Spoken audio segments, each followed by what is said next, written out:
হায় হায় হায়, জামাতের আমি ডাক্তার শফিকুর রহমান এই কি করলেন? একজন নারীকে জড়িয়ে ধরলেন। এটা কি ইসলাম মানতে পারে? এটা কি পর্দা খেলাপ হয় নাই? এটা কি ভণ্ড? আসলে ডক্টর শফিকুর রহমান এখন ইয়ং, তাই সে এখন নারীদেরকে জড়িয়ে ধরছেন। থামেন থামেন, আগে ভিডিওটা দেখেন।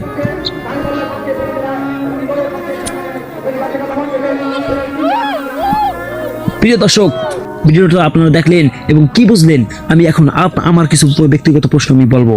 আপনাদের যখন বিভিন্ন জায়গায় নারীদের নিয়ে আপনারা স্লোগান দেন, নারীদের নিয়ে রাজনীতি করেন, নারীদের নিয়ে মিছিলে আসেন, তখন আপনাদের পর্দা কই থাকে ভাই?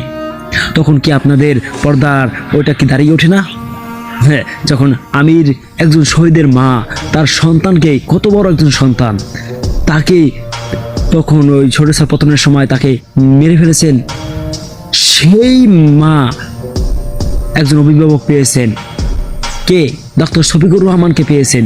সেই মা তখন ডক্টর শফিকুর রহমানকে দেখে তার আবেগ আটকাতে পারেননি, কিন্তু ডক্টর শফিকুর রহমান সে কিন্তু আস্থাটু গ্যাপে ছিলেন, কিন্তু ওই মহিলা ধরিয়ে এসে তাকে জড়িয়ে ধরলেন।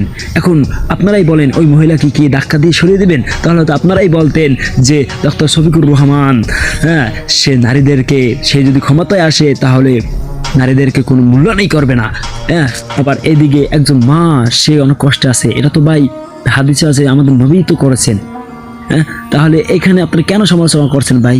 আগে ইসলাম জানুন।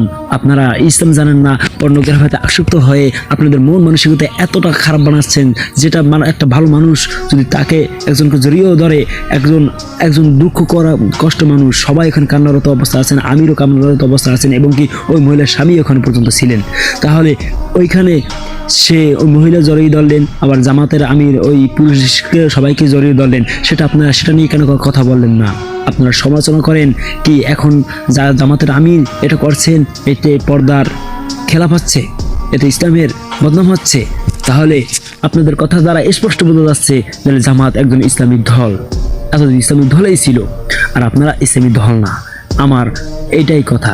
আর বিশেষ করে আপনারা অনেকে অনেক কিছু বলবেন, আপনারা যারা কথা বলবেন তারা আগে ইসলামটাকে ভালো মতন ঘাটে তারপরে আসবেন কথা বলতে, তার আগে না। কোনো নাস্তিক দরকার নাই। বিএনপি, আওয়ামী লীগ, যেই হোক, জামাত যেই হোক, যারা সমালোচনা করবে, যারা সত্যকে মাটি চাপা দেবে, তাদের দরকার নাই। লাগলে ভোট দিব না মাগার, কিন্তু ওরকম কোনো মানুষ আমাদের দরকার নেই। তাই প্রিয় দর্শক, আপনারা আপনাদের মূল্যবান মতামতটা জানিয়ে দেবেন যে এখানে আসলে আপনারা কি মনে করছেন। দেখতে চাই বিবেকবান মানুষ।